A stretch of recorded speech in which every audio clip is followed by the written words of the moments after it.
శ్రీమాత్రే నమః. ఓం శ్రీ గురుభ్యో నమః. నమస్తే అండి, నేను మీ రామకృష్ణిహాన్. అందరూ ఎలా ఉన్నారు? ప్రతి ఒక్కరికి పేరు పేరున అడుగుతున్నాను. ఈ నెల 24వ తారీఖున రెండో నెల ఫిబ్రవరి మాసంలో శని హోమం పెడుతున్నాను. మీకు తెలుసా ఆ విషయం? మీరు చేయించుకుంటున్నారా శని హోమం?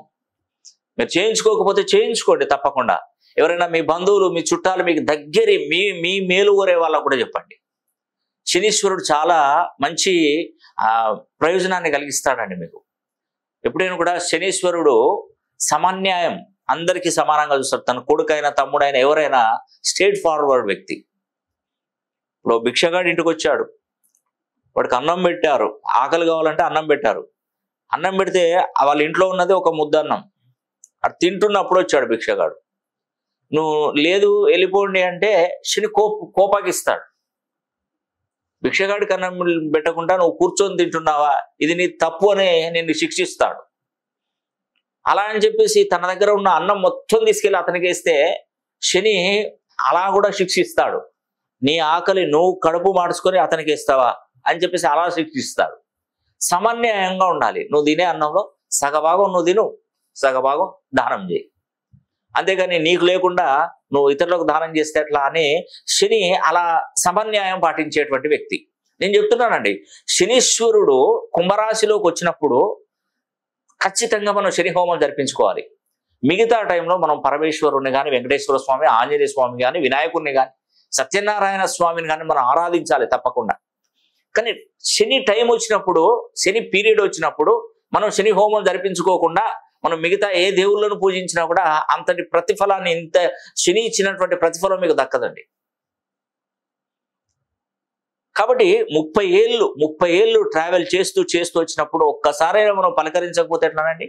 వేరే దేశంలో ఉన్నావు, 30 సంవత్సరాల తర్వాత నీ ఇంటికి వచ్చావు. ఇంటికి వస్తే నీ అమ్మా నాన్న, మీ ఇంట్లో వాళ్ళు, కుటుంబ సభ్యులు నీకు పలకరించకపోతే ఏమనిపిస్తుంది?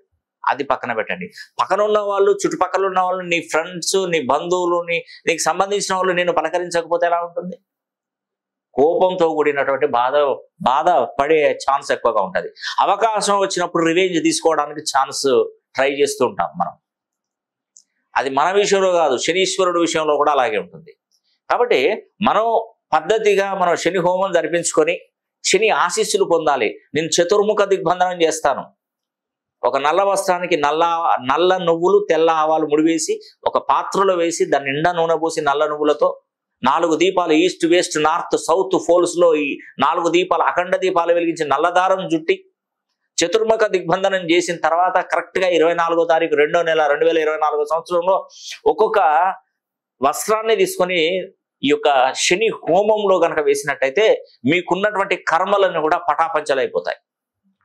ఉద్యోగ విషయంలో కానీ, వ్యాపార విషయంలో కానీ, చదువు విషయంలో కానీ, విదేశీ ప్రయాణాలు కానివ్వండి, సొంత ఇల్లు కానివ్వండి, వాహన యోగం కానివ్వండి, రుణబాధలే కానివ్వండి, ఏదైనా సరే శని మీకు ఆశీస్సులు ప్రకటిస్తాడు. మీకు ఈ రాబోయే 30 సంవత్సరాలు మీకు అడ్డు తగలడు. ఎస్, అతను స్టాంపు ముద్ర వేసి పంపించాడు. ఇంకా మీకు ఎందుకండి ప్రాబ్లం? కాబట్టి ఈ అవకాశాన్ని ప్రతి ఒక్కరూ సద్వినియోగం చేసుకోవాలని కూడా మనసా వాచా కర్మేణ కోరుకుంటూ సెలవు తీసుకుంటున్నాను. సర్వే జన సుఖినో భవంతు.